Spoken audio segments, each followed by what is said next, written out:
Hello guys, welcome back to my channel. तो अब आज करेंगे 10th of December 2022 the exam prediction.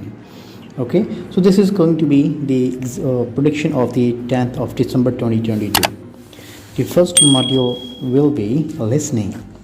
Listening moderate होगी, okay, and section 1 कैसा देंगे हैं blanks, one word or a number. You don't have to worry about it because इस time two words नहीं आने हैं, one word or a number. Section 2 है MCQs plus matching. Third section lengthy MCQs होंगे ने ਵਿੱਚ, okay, so ਤੁਸੀਂ try ਕਰਨੇ ਹੈਗੇ ਉਸ 'ਤੇ ਜ਼ਿਆਦਾ focus ਕਰਨ ਦੀ. Section 4 ਹੈਗਾ one word, ਇਹ ਵਿੱਚ blank ਹੁੰਦੇ ਹੈਗੇ, one word ਵੀ ਆਊਗਾ. Fourth section one word plus first section one word or a number, okay.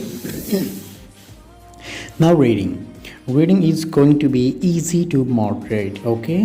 The first passage is true false not given plus blanks. The second passage would be headings plus sentence completions. Third section थोड़ा tough आ सकता है, तो इन्हें ध्यान ना करना है. MCQs plus yes no not given plus summary, okay. ये easy to moderate होगा. जरा 2nd of December the exam आया सीगा, बहुत easy सीगा. Then इस month रे I think almost 6 एग्जाम होने हैगे, ते ਜਿਹੜੇ first 4 होंगे ऑलमोस्ट ईजी होंगे क्योंकि लास्ट ले कैसा रहेगा टफ आने के चांसेस है, बट ये ईजी आऊगा, ओके. ईजी टू मॉडरेट ये है रीडिंग मॉड्यूल अपना, एंड लास्ट है अपना writing module is also going to easy to moderate. The task 1 है वो बाय लाइन एंड कॉम्बीनेशन किस चीज़ हो सकता है, बार का टेबल का, इस चीज़ का, okay. You have to focus भी कॉम्बीनेशन कोई भी आ सकता है, बट बाय एंड लाइन तो आना ही आना है, इन पूरे चांसेस है. टास्क 2 है वो है ओपिनियन ऐसे, to what extent do you agree or disagree. यही 2 चांसेस है इन पूरे आने, okay.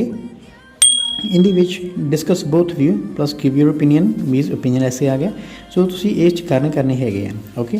So this is the overall listening हैगी है moderate, writing is going to easy to moderate as well, and reading हैगी है ईजी टू मॉडरेट, ये भी होगी. सो ये टोटली जो एग्जाम होगा बहुत ही ज़्यादा ईजी होगा, ठीक है. You can easily crack more than 6.5 band scores in IELTS of 10th of December 2022, okay. Is it clear to you? Well, thank you so much. मिलते हैं आप next video which, and best of luck for the 10th of December exam.